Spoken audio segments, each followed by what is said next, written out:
रहे। जय हो रहे कबीर बिचारी।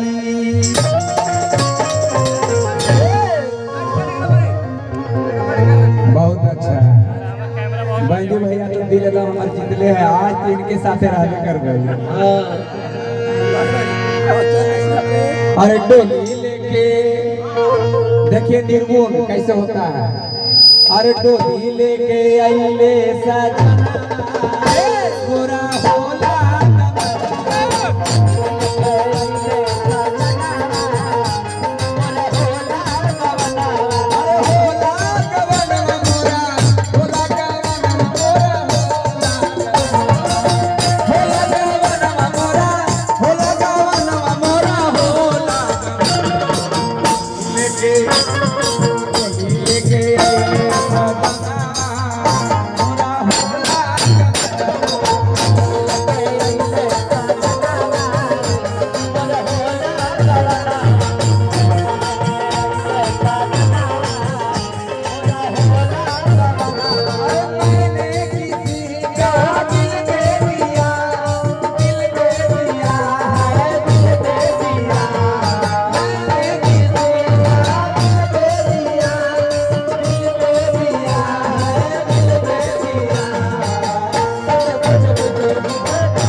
और क्या है।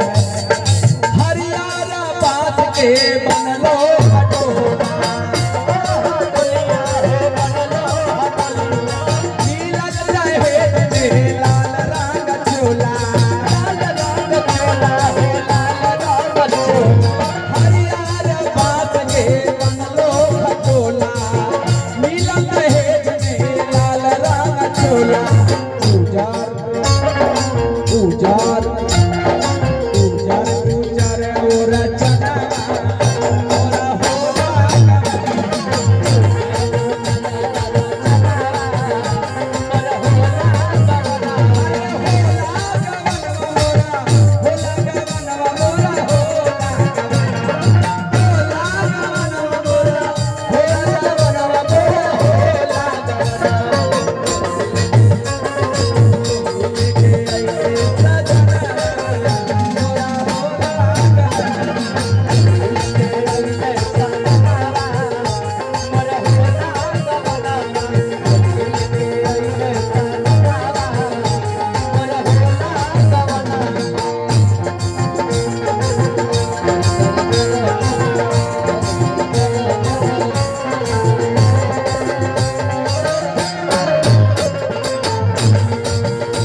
नाम को से भूला गया।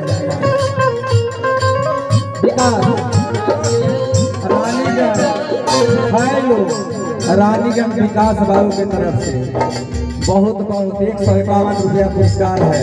हेलो लाल ले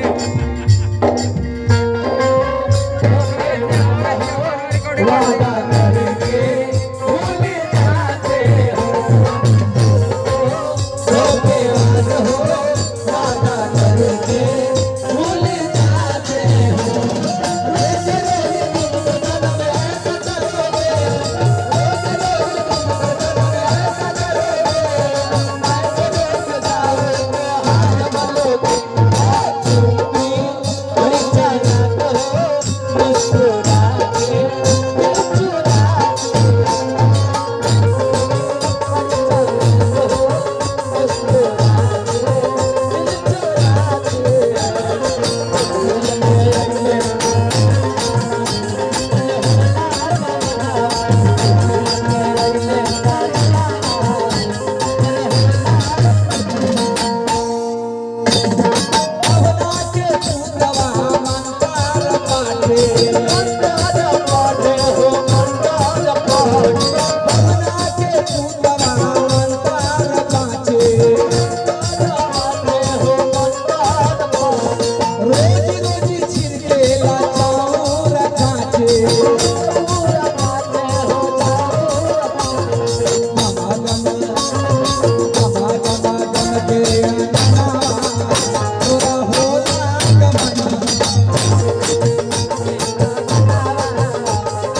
भोला